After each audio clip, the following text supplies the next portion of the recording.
Welcome to S9 TV. ముందుగా headlines చూద్దాం.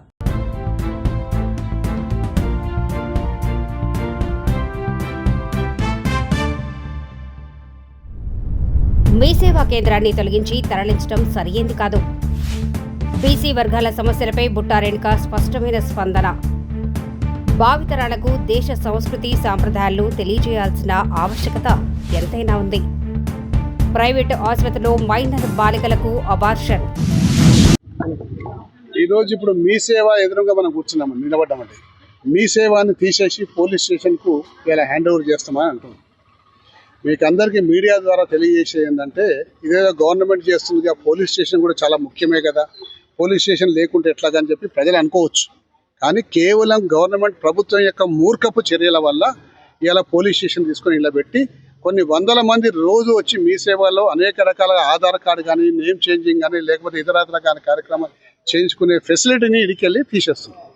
ఈ మూర్ఖపు చర్య ఎందుకంటే, పోలీస్ స్టేషన్ కానివ్వండి, పార్కు కానివ్వండి, సబ్ స్టేషన్ కానివ్వండి, వాటర్ రిజర్వాయర్ కానివ్వండి, కమ్యూనిటీ హాల్ పర్పస్ అనుకోండి, లేకపోతే టెంపుల్ పర్పస్, మస్జిద్ పర్పస్ అంతా కలిపి దాదాపు 2 ఎకరాల చిల్లర గత ప్రభుత్వం కేసీఆర్ గారి అనుమతి తీసుకొని, కేసీఆర్ గారు ముఖ్యమంత్రి ఉన్నప్పుడు దాని శంకుస్థాపనకు వచ్చినప్పుడు కేసీఆర్ గారిని రిక్వెస్ట్ చేస్తే, సార్ ఈ ప్రాంతంలో కాంక్రీట్ జంగల్ అయిపోయింది, మనకు ఒక 100 గజాల జాగా కూడా ఎక్కడ దొరకదు, భవిష్యత్తు అవసరాల కోసం, మన పిల్లల అవసరాల కోసం మేము రేపొద్దున ఒక సబ్ స్టేషన్ కావాలంటే దొరకదు, వాటర్ రిజర్వాయర్ కావాలంటే దొరకదు, పోలీస్ స్టేషన్కి ప్లేస్ లేదని చెప్పడం వల్ల అప్పటి ముఖ్యమంత్రి పెద్ద మనసుతోటి ఈ 2 ఎకరాలు ఇచ్చిండు.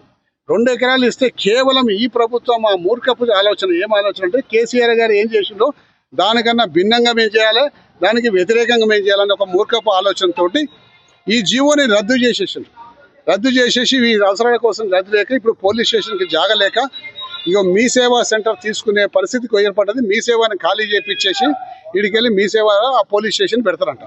ప్రజలకేమో మీ పోలీస్ స్టేషన్ కూడా అవసరమే అని చెప్పేసి ప్రజలకు ఈ బ్యాక్గ్రౌండ్ పిక్చర్ ఇస్తుంది. జరిగిన లోపాయకారులుగా వాళ్ళ మూర్ఖపు చర్యలు ఈ విధంగా ఉన్నాయి. కాబట్టి మేము ఇప్పుడు రిక్వెస్ట్ చేస్తున్నాం,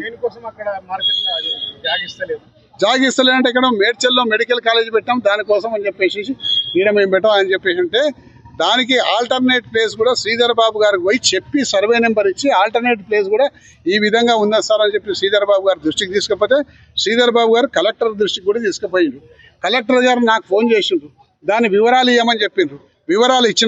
వివరాలు ఇచ్చినా కానీ ఇప్పటి వరకు ఉలుకు లేదు, పలుకు లేదు.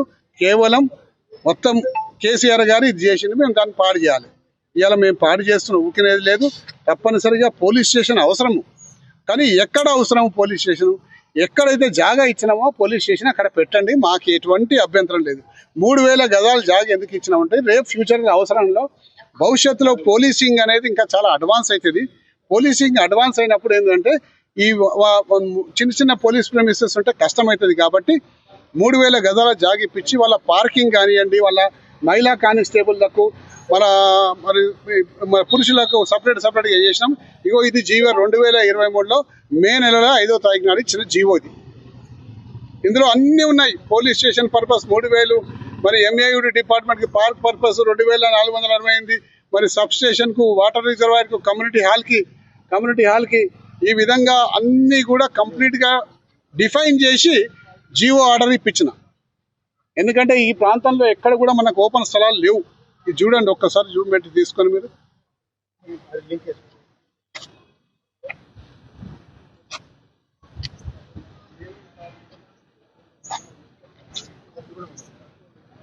అలాగే. సో ఈ విధంగా కేవలం మూర్ఖపు ఆలోచనతోటి మరి ఈ ప్రభుత్వం చేస్తున్న అన్యాయం ఇది. కాబట్టి దీన్ని ప్రతిఘటిస్తాం మేము అందరం కూడా సిద్ధంగా ఉన్నాం. ఈవెన్ ఇది కూడా రాత్రి వచ్చి పోలీస్ డిపార్ట్మెంట్ ఖాళీ చేసిండ్రు. మీకు దమ్ము ధైర్యం ఉంటే మీకు అలాట్ చేసిన ప్లేస్ మాకు కావాలని చెప్పి కొట్లాడండి, అంతేగాని ఎవరిదో వచ్చి పోలీస్ డిపార్ట్మెంట్లోకి వచ్చి కొట్లాడితే అది తప్పని చెప్పేసి కూడా ఈ సందర్భంగా మనం చేసుకున్నాం. తప్పనిసరిగా దీని మీద పోరాటం చేస్తాం.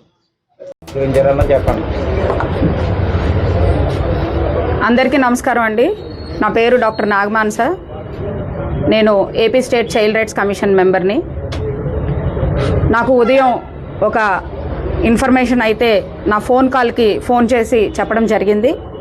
ఏంటి అంటే, పలానా ఉమెన్ కేర్ జనరల్ హాస్పిటల్లో ఒక బాలికని మరి ప్రెగ్నెన్సీతో ఇబ్బంది పడుతుంది, అమ్మాయికి అబార్షన్ చేస్తున్నారు, లోపల చాలా ఇబ్బందిగా ఉంది, అమ్మాయి కూడా బాగా ఏడుస్తుంది అని చెప్పి నాకు ఫోన్ చేసి నాకు ఒక ఇన్ఫర్మేషన్ చెప్పడం జరిగింది. దాని మీద నేను కరెక్ట్గా ఇక్కడికి 7:15 కల్లా నేను ఇక్కడికి రావటం జరిగింది. వచ్చిన తర్వాత నేను మొత్తం హాస్పిటల్ అంతా కూడా చూసి ఏంటి ఇక్కడ అని చెప్పని చూస్తే ఈ ఉమెన్ కేర్ జనరల్ హాస్పిటల్ ఎదర షట్టర్స్ అన్నీ కూడా క్లోజ్ చేసి ఉన్నాయి.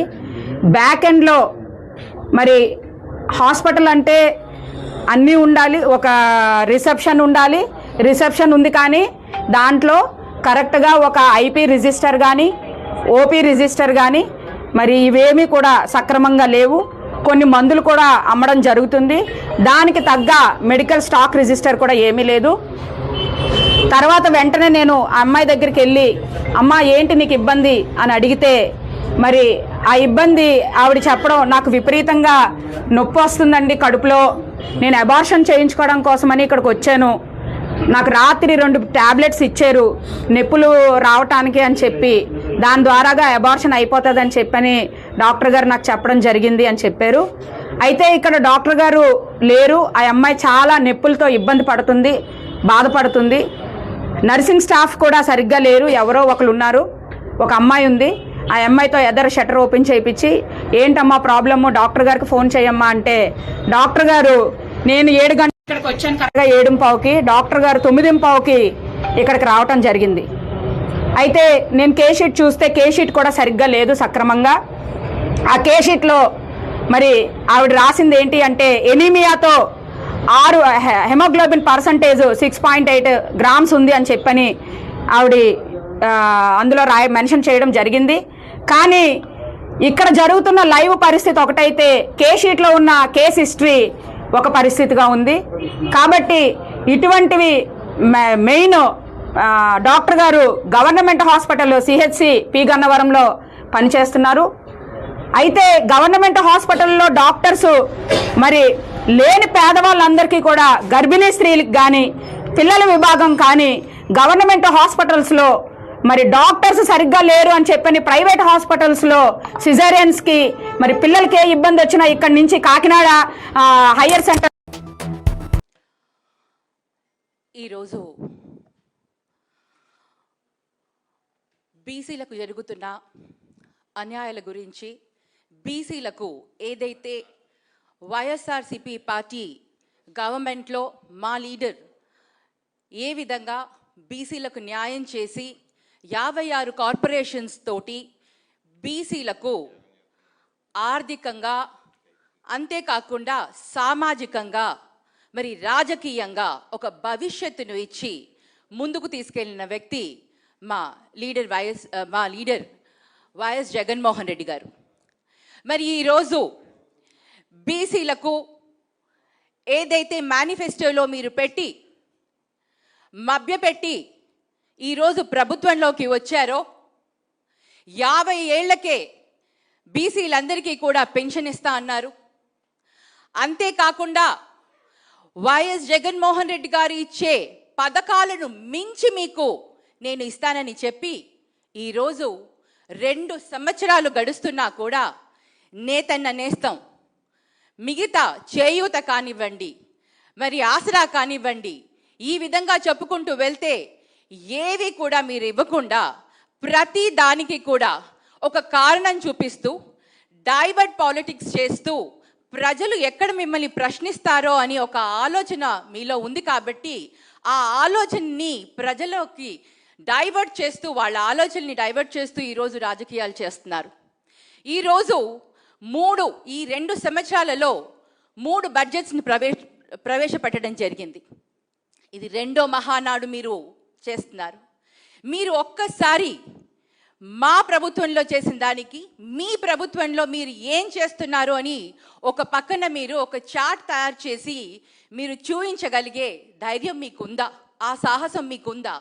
మేము ఎన్ని సంక్షేమ పథకాల ద్వారా బీసీలకు, ఎస్సీ ఎస్టీ మైనారిటీలకు ఏ విధంగా మేము బలోపేతం చేసుకుంటూ పేద బడుగు బలహీన వర్గాలకు ఏ విధంగా విద్య, వైద్యం, ఆర్థికంగా వాళ్ళని మేము సహాయం చేశామో ఆ విధంగా మీరు ఇవాళ చార్ట్ వేసి ఎంతమందికి ఎంత విధాలుగా ఆర్థిక సహాయం చేశారో అన్న మీకు ఆ సాహసం ఉంటే మీ మహానాడులో ఈరోజు వేసి మీరు పబ్లిష్ చేయండి. అంతేకాని ప్రతి దాన్ని కూడా రాజకీయంగా ఏ విధంగా మలుపు తిప్పుకోవాలి, అబద్ధాలతో ప్రజలను ఏ సందర్భంలో ఏ విధంగా మోసం చేసుకుని రాజకీయ లబ్ధి పొందాలి అని మటుకు బాగా తెలిసిన ప్రభుత్వం కూటమి ప్రభుత్వం. మరి మాకు కేవలం ఏది చేయగలుగుతామో అది చేసే సత్తా ఉన్నప్పుడే ప్రజలకి మేము ఆ మాట ఇస్తాము. ఆ మాట మీద నిలబడే ఒక ధైర్యంతోనే మేము ముందుకు వెళ్తాం. అదే మా లీడరు మా అందరికీ కూడా చెప్పే దిశానిర్దేశం. మేము ఎప్పుడు కూడా సాధ్యమయ్యేవే చెప్తాం, సాధ్యమయ్యేవే చేసి చూపిస్తాం. మరి ఈరోజు బీసీలకు ఏ విధంగా అన్యాయం చేస్తున్నారు, బీసీలకు మహిళలకు ఏ విధంగా మోసం చేశారు అనేది ప్రజలందరూ కూడా గమనిస్తున్నారు. మీ మేనిఫెస్టోని మీరు ఎప్పుడు కూడా గౌరవించుకోలేదు. మేము మా మేనిఫెస్టోని ఎప్పుడు కూడా మా జగన్ అన్న అంటూ ఉంటారు, అదొక భగవద్గీత, బైబిల్, నేను ఖురాన్ లాగా భావించి ఎంతో పవిత్రంగా మేము దాన్ని భావించి ప్రజలందరికీ కూడా ఇచ్చిన మేనిఫెస్టోని చెప్పినట్టుగా మేము అందరికీ దాన్ని ఇంప్లిమెంట్ చేయడం జరిగింది.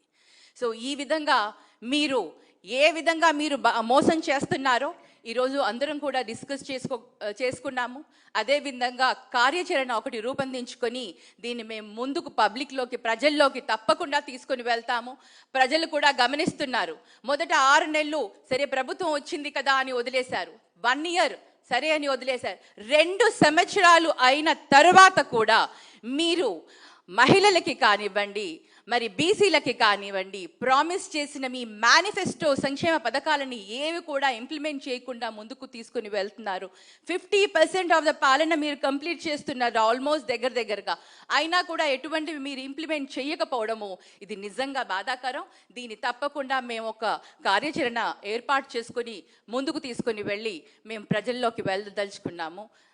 Thank you. మరి ఈరోజు తెలంగాణ రాష్ట్రంలో కని విని ఎరగనట్టు మా వైష్ణోదేవి జాగరణ మండల్ ద్వారా గత 21 సంవత్సరాల నుంచి ఏదైతే అమ్మవారి జాగరణ జరుపుతున్నామో మరి ఈ సంవత్సరం 2026 22వ సంవత్సరం జరుగుతుంది. మరి ఈ యొక్క కార్యక్రమాన్ని కులాలకు మతాలకు అతీతంగా మన తెలంగాణ రాష్ట్రం సుభిక్షంగా ఉండాలని, సర్వే జన సుఖినో భవంతు అని మనస వాచ కర్మ మా జాగరణ మండల్ సభ్యులందరూ సొంత నిధులతోని గత 22 సంవత్సరాల నుంచి ఈ కార్యక్రమాన్ని జరుపుతున్నాము. ఈ కార్యక్రమానికి ముఖ్య ఉద్దేశం ఏంటంటే సనాతన ధర్మాన్ని ఏ విధంగా అయితే మనం కాపాడుకోవాలనో, మన భావితరాల పిల్లలకు మన సంస్కృతి సాంప్రదాయాలను ఏ విధంగా అయితే తెలియపరచాలో అనే ముఖ్య ఉద్దేశంతో ఈ యొక్క కార్యక్రమాన్ని మా వైష్ణోదేవి జాగరణ మండల్ 22 సంవత్సరాల నుంచి జరపడం జరుగుతుంది. ఇంతటితో వార్తలు సమాప్తం. మరిన్ని అప్డేట్స్ కోసం చూస్తూనే ఉండండి S9 TV న్యూస్.